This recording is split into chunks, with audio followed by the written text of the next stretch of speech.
بسم اللہ الرحمن الرحیم۔ السلام علیکم ناظرین، آپ کا میزبان علی حسین اسکائی نیوز کے ساتھ ایک بار پھر سے حاضر ہوں۔ آج عمران خان صاحب نے بڑی بہترین گفتگو کی ہے ایک انٹرویو کے دوران، اور انہوں نے دوبارہ ایک بار کھل کر اپنے خیالات کا اظہار کیا ہے۔ تمام وہ باتیں کی ہیں جن کے اوپر وہ پہلے دن سے ڈٹے ہوئے ہیں، تمام وہی جو ان کا موقف ہے اور جو کہتے آ رہے ہیں کہ اس ٹائم جو پاکستان کی صورتحال ہے، چاہے وہ اقتصادی ہے، چاہے وہ معاشی ہے، چاہے وہ سیاسی ہے، جس دلدل میں، بحران میں پاکستان اس ٹائم پھنسا ہوا ہے، وہ صرف اور صرف ایک ہی طرف انہوں نے اشارہ کیا ہے کہ جنرل ریٹائرڈ باجوہ جو قمر باجوہ صاحب تھے، یہ تمام کا تمام کچا چٹھا یا جو بھی آپ ملبہ کہہ لیں یا جو بھی بات آپ کہہ لیں، وہ ساری کی ساری اٹھا کے عمران خان صاحب نے ڈے ون کی طرح باجوہ صاحب پہ ڈالی ہے۔ کیوں؟ وجہ کیا تھی؟ انہوں نے بڑا کلیئر کہا، انہوں نے کہا کہ میں جب باجوہ صاحب سے یہ رجیم چینج آپریشن کا سیٹ اپ چل رہا تھا تو میں نے باجوہ صاحب کے پاس شوکت ترین کو بھیجا، جو اس ٹائم کے وزیر خزانہ تھے، فائنانس منسٹر۔ تو میں نے ان کو بتایا کہ ان کو جا کے سمجھائیے میاں صاحب، باجوہ صاحب، کہ یہ وقت نہیں ہے کسی سازش کا حصہ بننے کا، یہ وقت ہے پاکستان ایک زبردست سمت میں جا رہا ہے، اس کی معیشت بڑی سٹرونگ ہوتی جا رہی ہے اور جی ڈی پی بہت زبردست ہے، اور اس وجہ سے آپ کسی سازش کا حصہ نہ بنے اور اس کو روکیں۔ مگر انہوں نے اس حکومت کو کیا کہتے ہیں جو ہمارے اوپر مسلط کیا، وہ باجوہ صاحب نے ہمارے اوپر مسلط کیا اس کو، اور پھر باجوہ صاحب نے اس کو سپورٹ کیا، اس کو آگے اس کو چلانے کے لیے، اس کی کنٹینیوٹی کے لیے کیا کہتے ہیں پھر ٹارچر کیا لوگوں کے اوپر، لوگوں کی آوازیں بند کی۔ مکمل عمران خان صاحب نے کیا کہتے ہیں بتائی اپنی ساری بات کہ کیسے انہوں نے تشدد کا رستہ استعمال کیا، کیسے ظلم کا، کیسے جبر کا، کیسے وہ وقت کے فرعون بنے ہوئے تھے، یا آپ کہہ لیں کس طرح وہ اپنی طاقت کا مظاہرہ کر رہے تھے، نمائش کر رہے تھے، تمام یہ چیزیں کی۔ دوسرا انہوں نے یہ کہا کہ یہ جو حکومت ہے جو ہمارے اوپر مسلط کی گئی ہے، یہ کیا کہتے ہیں آپشن کے ذریعے آئی ہے، الیکشن کے ذریعے نہیں آئی، یعنی کہ یہ آپشن کے ذریعے آئی ہے۔ تو عمران خان صاحب سے دوبارہ سوال کیا گیا کہ خان صاحب کیا آپ کے ریلیشن جو نیا آرمی چیف ہے اس کے ساتھ ابھی ہیں، یا مطلب کوئی بات چیت یا کوئی گفتگو، بیک ڈور رابطے کوئی، یا مطلب کہ کوئی پیغام رسانی والا سلسلہ؟ تو عمران خان صاحب نے بڑا کیٹیگوریکلی یہ بات کی کہ میرے کوئی کسی قسم کے ریلیشن سے ورکنگ ریلیشن شپ جو ہے نیو آرمی چیف کے ساتھ ابھی تک نہیں ہے، یعنی کہ ان کا بڑا کلیئر یہ میسج یہ چیز کو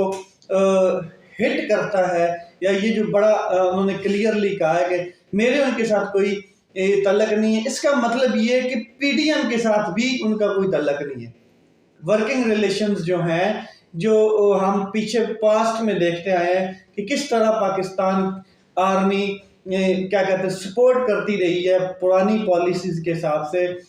حکومتوں کو گرانے اور کیا کہتے ہیں نیا بنانے میں۔ تو اس بیان سے بالکل یہ کلیئر واضح ہوتا ہے، کیونکہ آپ دیکھ لیں پنجاب میں کوئی رکاوٹ نہیں ڈالی گئی، جیسے ہی ووٹ آف کانفیڈنس کے سامنے پرویز الہی صاحب پیش ہوئے تو کوئی رکاوٹ نہیں ڈالی گئی، اگر رکاوٹ ڈالی جاتی تو اس کو مطلب کوئی روک نہیں سکتا تھا، ایسا ہوتا بھی رہا پاسٹ میں۔ لیکن یہ جو نئی مطلب قیادت ہے آرمی کی، اس نے بڑا کیٹیگوریکلی اس چیز کو واضح کیا ہے کہ ہم اے پولیٹیکل ہیں، نہ پی ڈی ایم کے ساتھ ہیں نہ پی ٹی آئی کے ساتھ ہیں۔ آپ کی جنگ ہے، یہ جنگ آپ خود لڑیں، یہ سیاسی جنگ ہے۔ البتہ ایک چیز بڑی واضح ہے کہ جو بھی پرویز الہی صاحب کو، جیسے عمران خان صاحب نے کہا کہ بہت پریشر تھا، بہت دباؤ تھا، اور یہ آفرز بھی دی گئی کہ اگر آپ نے کیا کہتے ہیں نون لیگ کے ساتھ سی ایم ای بننا ہے، چیف منسٹر بننا ہے تو آپ نون لیگ کی جانب سے بن سکتے ہیں۔ یہ انہوں نے یہ کہا کہ یہ پچھلی جو پالیسی تھی اور پچھلا جو مطلب کیا کہتے ہیں شخص تھا، فرد واحد جو تھا، طاقتور شخص تھا، وہ یہ سارے کام کروا رہا تھا۔ لیکن پرویز الہی صاحب نے بڑی وفا کے ساتھ، بڑے پریشر کے ہوتے ہوئے ہمارے ساتھ وفا کی اور آخری دم تک ہمارے ساتھ وہ کھڑے رہے۔ انہوں نے اپنا حق ادا کیا اور ساتھ ہی انہوں نے کہا عمران خان صاحب نے کہ پی ٹی آئی میں کاف لیگ ضم ہو جائے گی انشاءاللہ، یہ انہوں نے ساتھ بات کی۔ ایک چیز دوسرا، عمران خان صاحب نے جو دعوت دی ہے وہ بڑی کمال کی ہے۔ وہ انہوں نے یہ کہا کہ ہم اور ہماری جو پارٹی ہے وہ اسمبلی میں جانے کے لیے تیار ہے، جو حکومت ہے اس کے ساتھ مل کے بیٹھ کے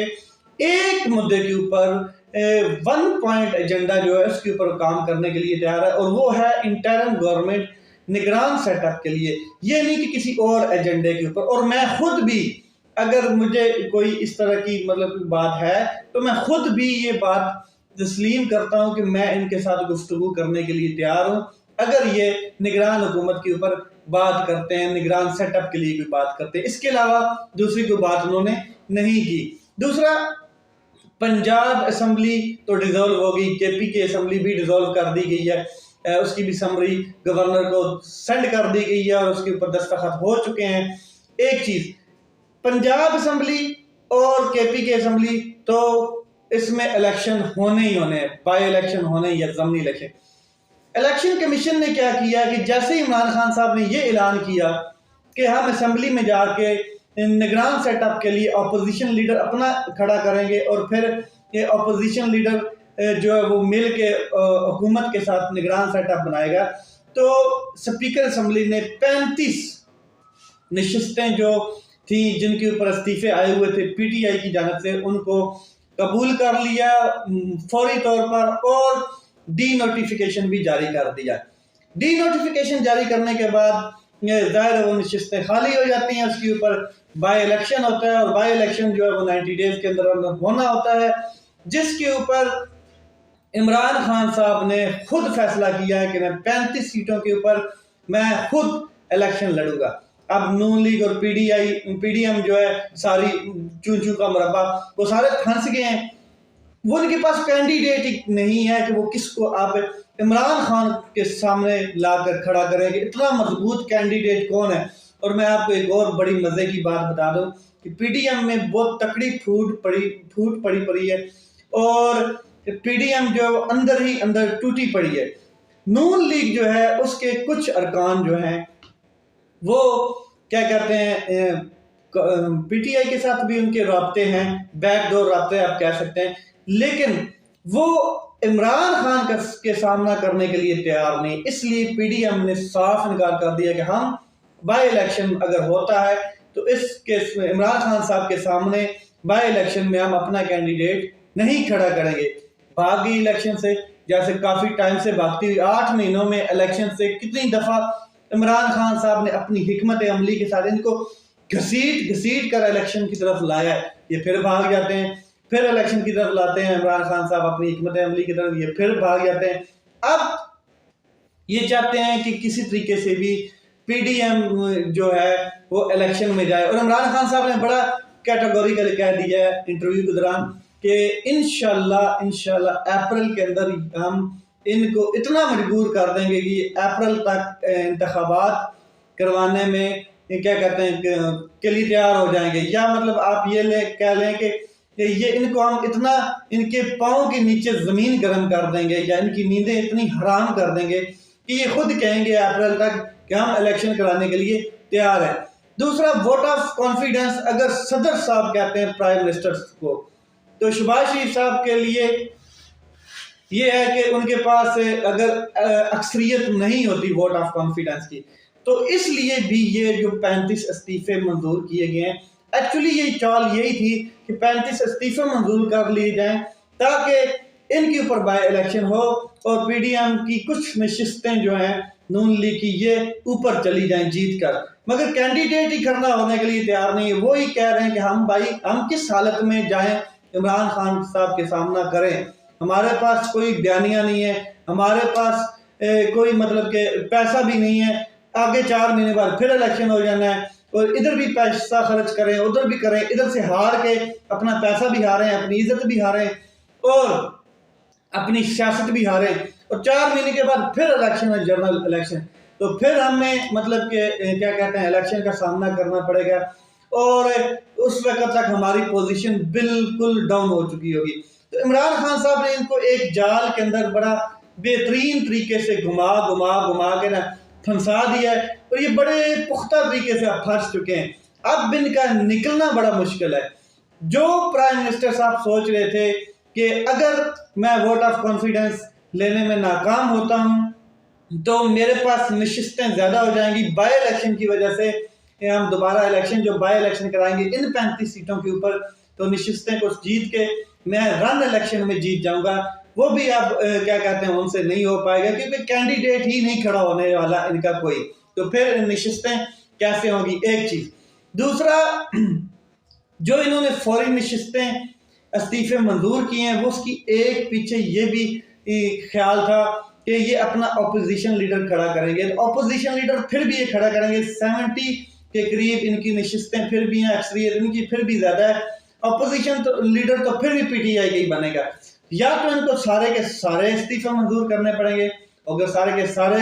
استعفے منظور کرتے ہیں تو پھر 65% الیکشن تو پاکستان میں ویسے چلا جائے گا، تو پیچھے جو 35% رہ گئے وہ دھکے سے ہو جانا ہے۔ اسٹیبلشمنٹ اگر اے پولیٹیکل ہے تو پھر تو نہیں ہے، اگر پولیٹیکل ہوتی ہے دھکے سے انہوں نے کروا دینا کہ آئیں یہ الیکشن لڑیں، تو یہ سچویشن کچھ بنتی ہوئی نظر آ رہی ہے۔ نون لیگ کے کچھ پلیئر متزلزل ہو چکے ہیں، وہ چاہتے ہیں کہ پی ٹی آئی ہمیں نیکسٹ ٹکٹ دے تو ہم ان کے ساتھ کھڑا ہونے کے لیے تیار ہیں، جس میں خاص کر کے شاہد خاقان عباسی صاحب کے بارے میں کچھ آپ سپیکولیشن کہہ لیں یا مطلب کہ کچھ ریالٹی والی خبریں بھی گردش کرتے ہوئے نظر آ رہی ہیں کہ اگلا الیکشن بہت مشکل ہے کہ شاہد خاقان عباسی صاحب پاکستان مسلم لیگ نون کے ساتھ لڑیں، وہ چاہتے ہیں کہ میں انڈیپینڈنٹ لڑوں یا پھر میں اپنی پارٹی کا قیام کروں، اس طرح کا وہ پلان سوچ رہے ہیں، جیسے کہ وہ چاہتے ہیں کہ موروثی جو سیاست ہے، جو ان کے بچوں کی غلامی ہم کرتے ہوئے نظر آ رہے ہیں، اس سے ہم کسی نہ کسی طریقے سے باہر نکلیں۔ جیسے کہ آپ کو پتہ ہے کہ ماضی میں مصطفیٰ کھوکھر صاحب نے بھی کیا کہتے ہیں پیپل پارٹی کا ساتھ چھوڑ دیا تھا، اسی وجہ سے کہ موروثی سیاست کا ہمیں سامنا کرنا پڑتا ہے۔ یہ چیزیں تھی جو میں نے آپ کے ساتھ شیئر کی۔ مزید دیکھیں نیکسٹ کیا ہوتا ہے، پاکستان کی سیاست ہر 24 گھنٹے کے بعد بدلتی ہوئی نظر آ رہی ہے۔ اپنا خیال رکھیں، اپنے بھائی کے اس چینل کا خیال رکھیں۔ پاکستان زندہ باد۔